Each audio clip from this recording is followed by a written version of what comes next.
Selamat pagi, perkenalkan nama saya Nadila Angelina Zaranite.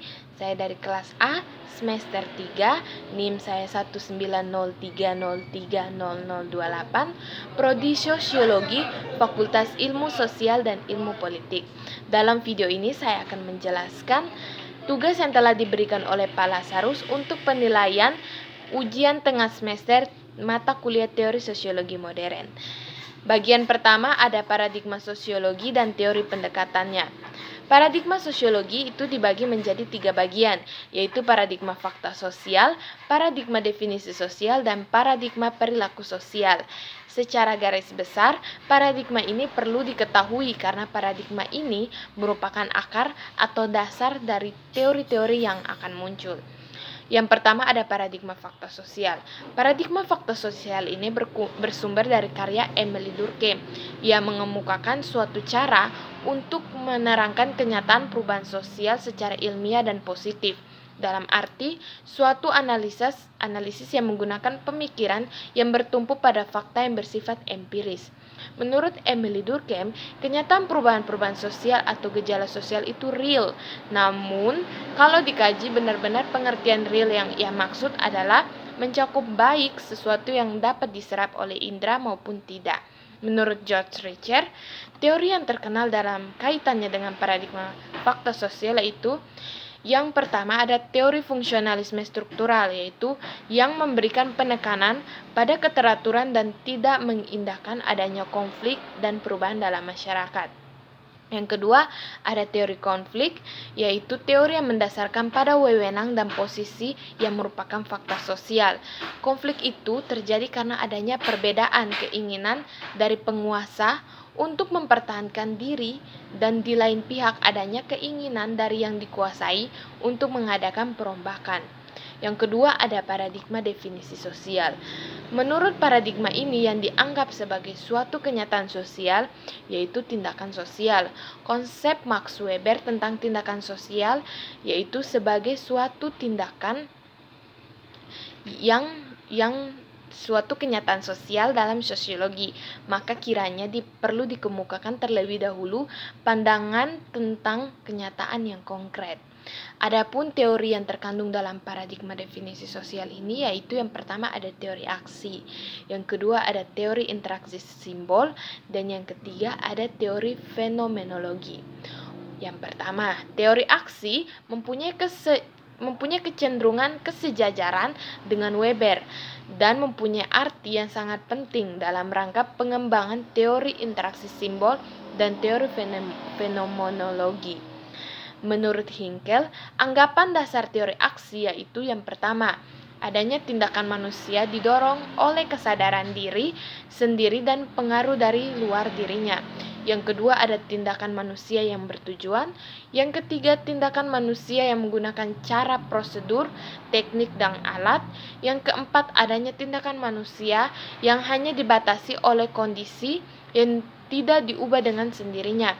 Yang kelima ada tindakan berdimensi 3 yaitu menyangkut masa lalu, masa sekarang, dan masa yang akan datang.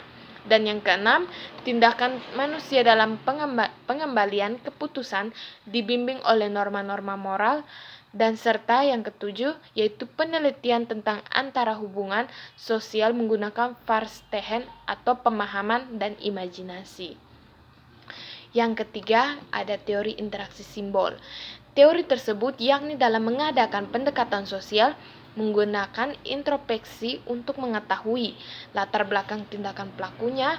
Suatu hal yang penting dalam teori interaksi simbol ini adalah kemampuan untuk memberikan interpretasi terhadap stimulus atau rangsangan yang ada dalam interaksi simbol. Lalu ada teori fenomenologi yang beranggapan bahwa perilaku manusia menjadi suatu hubungan sosial apabila manusia memberikan makna tertentu tentang tindakannya sebagai sesuatu yang berarti karena hal tersebut adalah merupakan sesuatu yang menentukan terhadap kelestarian interaksi simbol. Yang ketiga ada paradigma perilaku sosial. Menurut B. F. Skinner, yang menjadi objek penelaahan sosiologi adalah perilaku manusia yang nyatanya konkret serta kemungkinan pengulangannya. Dengan demikian perilaku manusia menjadi objek sasaran sosiologi, yaitu tindakan yang dapat diserap secara indrawi dan kemungkinan keajekannya menurut paradigma perilaku sosial dinyatakan bahwa tingkah laku individu yang langsung berkaitan dengan lingkungan dan menimbulkan konsekuensi berupa akibat akan adanya perubahan pada lingkungan dan dapat menyebabkan adanya perubahan tingkah laku individu yang bersangkutan. Bagian kedua ada teori struktural menurut Merton. Dalam keseluruhan tulisan-tulisan Merton terdapat suatu tema yang menonjol, yaitu arti pentingnya memusatkan perhatian pada struktur sosial dalam analisis sosiologi. Fungsionalisme struktural merupakan sebuah sudut pandang luas dalam sosiologi dan antropologi yang berupaya menafsirkan masyarakat sebagai sebuah struktur dengan bagian-bagian yang saling berhubungan. Konsep Merton tentang disfungsi meliputi dua pikiran yang berbeda, tetapi saling melengkapi. Yang pertama, sesuatu bisa saja mempunyai akibat secara umum yang mengurangi adaptasi atau penyesuaian diri dari sistem tersebut. Yang kedua ada akibat ini mungkin berbeda menurut kepentingan orang-orang yang terlibat. Bagian ketiga ada teori struktural fungsional menurut Parson. Asumsi dasar menurut Parson dari teori fungsionalisme struktural yaitu salah satu paham atau perspektif di dalam bidang sosiologi yang memandang masyarakat sebagai suatu sistem yang tidak terdiri dari bagian-bagian yang saling berhubungan satu sama lain dan bagian yang tidak dapat berfungsi tanpa adanya hubungan dengan bagian yang lain. Asumsi dasar teori ini ialah bahwa semua elemen harus berfungsi atau fungsional sehingga masyarakat bisa menjalankan fungsinya dengan baik. Menurut pandangan ini, masalah fungsional utama adalah bagaimana cara individu memotivasi dan menetapkan individu pada posisi mereka yang tepat. Bagian keempat ada teori konflik menurut para ahli. Yang pertama ada menurut para ahli Max Weber tahun 1968, yaitu hubungan sosial disebut sebagai konflik apabila sepanjang tindakan yang ada di dalamnya secara sengaja ditunjukkan untuk melaksanakan kehendak satu pihak untuk melawan pihak lain. Dengan demikian, konflik merupakan suatu hubungan sosial yang dimaknai dengan keinginan untuk memaksakan kehendak dari pihak lain.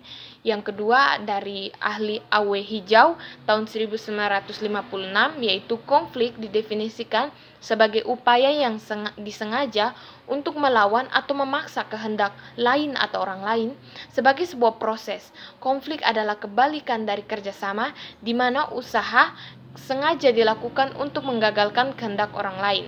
Yang ketiga ada dari Gilin dan Gilin pada tahun 1948, yaitu konflik adalah proses sosial di mana individu atau kelompok mencapai tujuan mereka secara langsung menentang pihak lain dengan cara kekerasan dan ancaman kekerasan. Selanjutnya ada dari ahli Taman dan Burgess tahun 1921, yaitu keduanya memandang konflik sebagai sebuah bentuk yang berbeda dari kompetisi atau persaingan. Mereka menulis keduanya merupakan bentuk interaksi. Kompetisi atau persaingan adalah perjuangan antara individu atau kelompok individu yang dilakukan tanpa melalui kontak dan komunikasi. Di lain pihak, konflik adalah sebuah perlombaan di mana terjadi kontak sebagai kondisi yang diperlukan. Selanjutnya ada pengertian mengenai teori pertukaran, teori dramaturgi, dan teori interaksi simbol.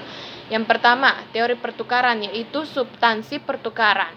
Teori pertukaran adalah teori yang berkaitan dengan tindakan sosial yang saling memberi atau menukar objek-objek yang mengandung nilai antar individu berdasarkan tatanan sosial tertentu. Objek yang ditukarkan tidak berbentuk benda nyata namun hal-hal yang tidak nyata. Yang kedua ada teori dramaturgi, yaitu adalah teori yang menjelaskan bahwa interaksi sosial dimaknai sama dengan pertunjukan teater atau drama di atas panggung. Yang ketiga ada teori interaksionalisme simbolik, yaitu dianggap sebagai pendatang baru dalam studi-studi sosial sehingga ada yang meragukan kebebasannya sebagai suatu pisau yang analisis. Kesimpulannya, melihat perkembangan ilmu sosial, perbedaan paradigma akan masih berjalan untuk masa-masa yang akan datang. Hal itu terjadi disebabkan karena sikap fanatisme dari penganut paradigma tersebut dan jarangnya suatu ilmu didominasi oleh suatu paradigma tertentu saja. Faktor lain juga harus diperhitungkan bahwa suatu paradigma biasanya hanya cocok untuk realitas tertentu.